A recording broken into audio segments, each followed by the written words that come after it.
So I was watching an interview with Tenzin Wangyal, and behind him he had a Tonka that resembled two mirrors facing one another. And there was an incident in the 70s in which my grandmother or my grandfather put a mirror behind our bathroom mirror, so two mirrors facing each other for a period of time.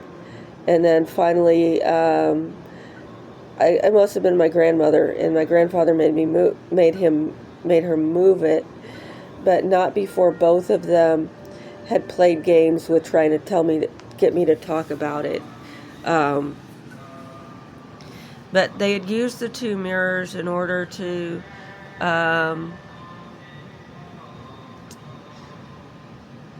generate the idea of clear light in a Bon initiation that I had gone to while I was still able to pass for a boy. And I continued to go to initiations like that until one time my guru says to me, okay, because he was very good at astrology, and he said there's no real good astrological reason for them to postpone this. They're postponing it for your cycle. Somebody here knows you're a girl, or strongly suspects, and we can leave it suspicious by not returning. But if we return the next time and skip this time, then they'll out you. And I don't know what they'll do. And we had already, had experiences. He told me that he never really taught me Buddhism, that I had to learn it from another source. But having done so, that opened up possibilities of reading some of the other, because a lot of this stuff in Bon is never going to come out in books. And the overlap between what they call Buddhism and Bon is extreme. But if you're not practicing any form of Buddhism or having experienced any form of Buddhism, then you're not going to find it in those sources. But so I was looking at this Tonka in the background, and it has probably the property of increasing the discursive energy of anybody who might be watching. So I was just drifting around, and this was also a subject matter that it wasn't quite the presentation I'd watched at Stanford. This was more of a book review kind of thing, of interviewing the author. But the talk at Stanford was just before COVID, and this talk was 2 years ago. So, and I know my experience with COVID, I came back with a lot more interaction with my guru and other beings. But even before COVID, I was talking to Yamantaka and Malik,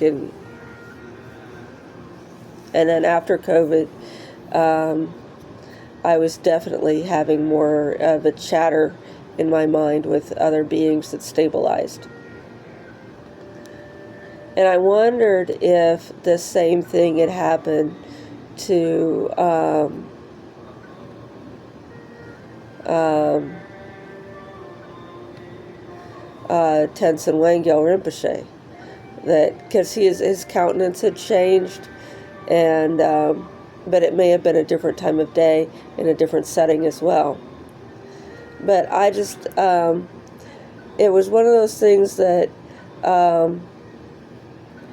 when I was shaving my head, because I was messing with my hair and stuff like that, I think that I probably received some initiations more recently from the last time I cut my hair. But yeah. So anyway, different times of day will have to have an impact on different parts, how you assimilate information, how you share information. But looking at that Tonka.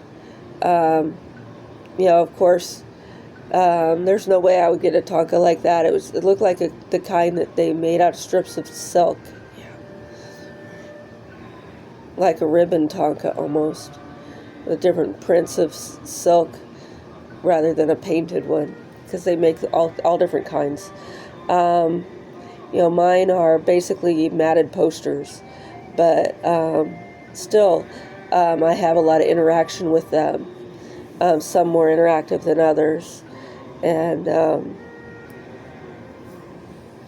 the ones that I haven't interacted with very much, maybe later I will.